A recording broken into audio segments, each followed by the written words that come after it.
Shalom, selamat pagi bagi kita semuanya. Bapak Ibu yang terkasih dalam Kristus Yesus, mari kita sambut hari ini dengan penuh sukacita di dalam firman Tuhan, yaitu yang tertulis di dalam 2 Timotius pasal 2 ayat 3. Saya akan bacakan kepada kita. Ikutlah menderita sebagai seorang prajurit yang baik dari Kristus Yesus. Ikutlah menderita sebagai seorang prajurit yang baik dari Kristus Yesus. Demikian firman Tuhan di hari Jumat 25 November 2022 ini. Bapak Ibu yang terkasih dalam Kristus Yesus Tuhan kita, kalau pada pagi hari ini kita disapa oleh firman Tuhan, bukan soal masalah makanan dan minuman atau kebutuhan kita setiap hari termasuk pekerjaan kita, namun kita diingatkan melalui Rasul Paulus tentang apa yang dia sampaikan kepada Timotius yang dia anggap sebagai anak rohaninya, yang dia anggap sebagai rekan kerjanya, yang dia anggap sebagai pengikut Kristus yang setia. Jemaat yang terkasih, firman Tuhan berbicara soal masalah prajurit. Tentu ketika kita berbicara soal masalah prajurit, ada pemikiran dan pemahaman kita berhubungan dengan militer atau tentara untuk berperang. Apakah demikian yang dimaksud ketika kita disebut menjadi prajurit Kristus, berperang dalam kemiliteran atau yang berhubungan dengan pertumpahan darah? Namun Bapak Ibu saudara-saudara, kita mau melihat yang pertama sekali bagaimana proses menjadi seorang prajurit, sehingga kita mengetahui sifat dan pribadi seorang prajurit, yang dimana setiap prajurit itu mempunyai atau memiliki integritas hidup yang tidak diragukan lagi. Tentu kita tahu apa itu arti integritas. Itu kita bisa lihat ketika mereka mempertaruhkan nyawa mereka, ketika mereka loyal dengan pimpinan mereka, ketika mereka tidak pernah menyerah di dalam pertempuran. Mereka rela berkorban untuk keamanan bangsa atau membela bangsa. Itulah kewajiban daripada seorang tentara. Itulah tanggung jawab daripada seorang tentara. Itulah integritas daripada seorang tentara itu. Prajurit yang dimaksud adalah bukan orang-orang yang memiliki jiwa pengecut. Ia harus mempertahankan kedaulatan apa yang dia bela. Ia harus juga menjaga keselamatan dirinya. Antara kedua-dua itu dia perjuangkan di dalam satu komitmen dan loyalitas dengan harga mati. Jemaat yang terkasih di dalam Tuhan kita Yesus Kristus, itulah proses tentara, prajurit secara umum yang kita ketahui. Nah, bagaimana dengan kehidupan kita saat ini? Ketika kita berbicara tentang firman Tuhan sebagai prajurit Kristus, tentu kita harus memahami banyak hal. Karena sebagai pengikut Kristus kita sudah banyak menyampaikan janji-janji sebagai pengikut Kristus, janji-janji sebagai orang Kristen di hadapan Tuhan. Tentu janji kita itulah yang ditagih dalam konsep prajurit daripada Kristus. Karena itu Bapak Ibu saudara-saudara, mari kita awali bagaimana kita seorang pengikut Kristus jika firman ini disampaikan kepada kita pada saat ini. Hai kamu saudara-saudaraku sebagai pengikut Kristus, ikutlah menderita. Mari berperang. Berperang seperti apa yang mau kita pahami? prajurit yang bagaimana yang mau kita pahami, penderitaan yang bagaimana yang mau kita pahami. Tentu Bapak Ibu Saudara-saudara, penderitaan yang kita harus hadapi bukanlah penderitaan jatuh miskin, menderita secara fisik, menderita secara dunia. Tetapi penderitaan yang dimaksud di sini bukan penderitaan di mana nyawa kita itu diancam oleh karena perang, bukan. Nah, karena itu Bapak Ibu Saudara-saudara,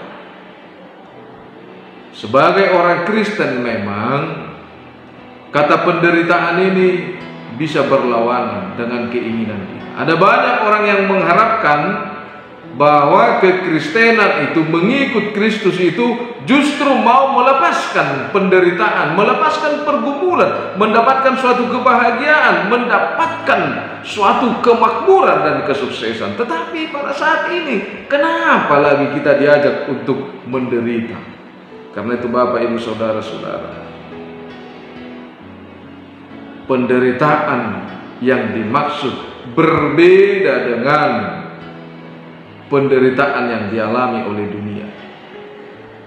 Penderitaan yang dimaksud berbeda dengan penderitaan yang dialami oleh dunia. Justru ketika kita menderita di dunia ini, maka kitalah yang paling sedih hidupnya. Tetapi kalau kita menderita oleh karena kebenaran Kristus, justru di sana kita mendapatkan kebahagiaan. Kebahagiaan yang kita dapatkan yang pertama sekali ketika kita mampu mengalahkan dunia ini dengan kuasa Tuhan, ketika kita mampu mengubah kehidupan kita dengan kemuliaan Tuhan, seperti apa yang dikatakan di dalam firman Tuhan Yohanes 3 ayat 16, karena begitu besar kasih Allah akan dunia ini sehingga Ia telah mengaruniakan anaknya yang tunggal supaya setiap orang yang percaya kepadanya tidak binasa melainkan beroleh hidup yang kekal. Dunia ini milik kita selama belum Kristus datang. Tetapi ketika Kristus datang, dinyatakan bahwa dunia ini akan membawa kita ke dalam kebinasaan. Tetapi Kristus datang membawa kehidupan kita kepada kehidupan yang kekal. Apakah itu bukan daripada buah kebahagiaan yang kita dapatkan di dalam Kristus Yesus? Karena itu Bapak Ibu Saudara-saudara yang terkasih di dalam Tuhan kita Yesus Kristus, tebusan kita dari dosa supaya kita mendapatkan kehidupan yang kekal oleh darah Kristus, itulah awal daripada kebahagiaan kita. Nah, oleh karena itu kita harus berupaya bagaimana kita menanggalkan apa yang membinasakan kita di tengah-tangah dunia ini. Karena itu Bapak Ibu Saudara-saudara, sebagai orang Kristen dan pengikut Kristus, tentu kita punya tanggung jawab iman melalui panggilan itu. Karena itu Bapak Ibu Saudara-saudara, mari kita melihat, ketika kita tidak melakukan panggilan kita dengan baik, maka di sanalah kita menderita secara duniawi. Tetapi ketika kita mau mendengar dan melakukan panggilan kita sebagai pengikut Kristus, maka sekalipun kita mengalami penderitaan, tetapi upah kita adalah kebahagiaan. Yang pertama kita mau melihat apa yang dikatakan di dalam Matius 16 ayat 24, setiap orang yang mau mengikut aku, ia harus menyangkal dirinya, memikul salibnya dan mengikut aku. Menyangkal diri dan mengikut aku, menyangkal diri dan memikul salib. Artinya Bapak Ibu Saudara-saudara, yang pertama, jangan pernah mendua hati untuk mencintai Yesus. Yang kedua, kita benar-benar harus memegahkan Yesus dalam hidup kita, bukan memegahkan diri kita. Yang kedua Bapak Ibu Saudara-saudara, panggilan kita sebagai orang percaya diutus seperti domba di tengah-tengah serigala. Sebab itu hendaklah kamu cerdik seperti ular dan tulus seperti merpati. Cerdik seperti ular dan tulus seperti merpati, seperti domba. Tentu kekuatan apa yang mau kita dapatkan?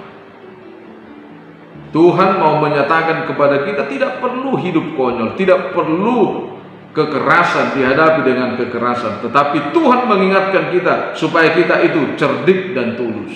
Kebaikan dan kebenaran akan mengalahkan segala kekuasaan dan kejahatan dunia. Yang ketiga dikatakan kepada kita menjadi garam dan terang dunia. Dan yang keempat, menjadikan semua menjadi muridku. Tentu ketika kita menghadapi tantangan-tantangan inilah Tuhan sudah mengingatkan kita. Tidak begitu gampang untuk melawan kejahatan itu. Tidak begitu gampang untuk mengubah kejahatan itu. Tidak begitu gampang mengubah kegelapan menjadi terang. Tetapi Tuhan mau mengingatkan kita sekalipun kita menghadapi tantangan dan penderitaan itu. Tetapi ada Tuhan yang selalu menolong kita, seperti apa yang dikatakan di dalam Matius 28 ayat 20 itu, ajarlah mereka. Tentu dalam hal proses mengajar inilah kita menghadapi hal-hal yang tidak pernah kita hadapi mungkin, dan hal-hal yang sesulit apa yang kita hadapi harus kita lakukan. Tetapi Tuhan senantiasa mengatakan, aku akan menyertai kamu senantiasa sampai akhir zaman. Menyertai, itulah kekuatan yang sangat luar biasa. Karena itu Bapak, Ibu, Saudara-saudara, jangan takut untuk menjadi seorang pengikut Kristus sekalipun ada perkataan menderita. Tetapi Tuhan tidak membiarkan setiap orang yang percaya itu menderita di dalam kehidupannya. Karena begitu kita katakan kita percaya, maka Tuhan telah merancang kehidupan kita menjadi kehidupan yang penuh sukacita. Oleh karena itu, Bapak, Ibu, Saudara-saudara, serahkanlah kekhawatiranmu kepada Tuhan. Tugas kita fokus memperjuangkan visi dan misi Tuhan yang diberikan kepada kita. Tuhan memiliki visi dan misinya di saat Anda bekerja, di saat saya melayani, di saat kita beraktivitas. Tuhan punya visi dan misi di sana. Karena itu, jangan pernah takut kalah sebagai pengikut Kristus, sebagai laskar Kristus, karena Tuhan sudah mempersenjatai kita seperti apa yang dikatakan di dalam Efesus 6 ayat 14 sampai 17 itu. Jadi berdirilah tegap, berkapinggankan kebenaran, dan berjubah jirahkan keadilan. Kakimu berkasutkan kerelaan untuk memberitakan Injil dan damai sejahtera. Dan segala keadaan pergunakanlah perisai iman, sebab perisai itu kamu akan dapat memadamkan semua panah api dari sejahat. Dan terimalah ketopang keselamatan dan pedang roh, yaitu firman Allah.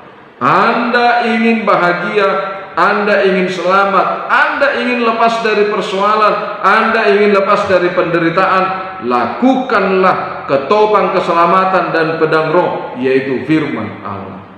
Bapak, Ibu, Saudara-saudara, melalui firman Tuhan pada pagi hari ini, kita sebagai prajurit Kristus yang baik, kita diingatkan bahwa hari Minggu ini kita mau merayakan Pesta Kutilon. Mari bangkit sebagai pengikut Kristus. Mari bangkit sebagai prajurit Kristus.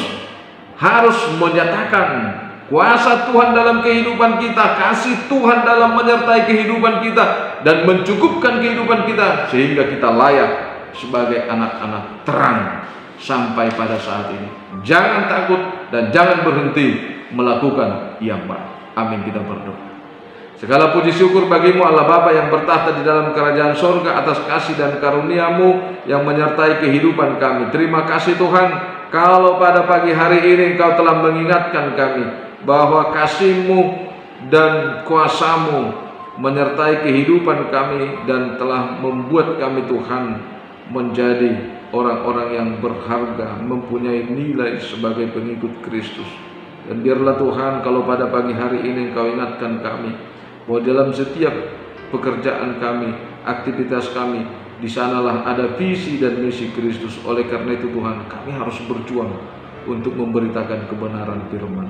Biarlah Tuhan, apa yang telah Tuhan sampaikan kepada kami pada pagi hari ini, kuasa-Mu akan menyertai kami setiap saat. Terima kasih Tuhan, berkati setiap jemaat-Mu, dan begitu juga Tuhan rencana gereja-Mu HKBP Surabaya pada tanggal 27 November ini Tuhan, kami akan melaksanakan program Pesta Gotilon. Biarlah Tuhan yang menyapa setiap pribadi, setiap keluarga daripada jemaat-Mu ini, supaya kami bahagia dan merasakan kasih setiamu melalui ungkapan rasa syukur kami. Terima kasih Tuhan, bukakan hati kami untuk memberikan yang terbaik sebagai persembahan kami kepada Tuhan, dan supaya Tuhan memberkati dari hasil persembahan kami ini Tuhan, supaya dapat kami pergunakan untuk pelayanan kerajaan Tuhan. Terima kasih Tuhan, dengarlah doa kami ini yang kami persembahkan hanya di dalam nama-Mu Tuhan Yesus Kristus Tuhan kami.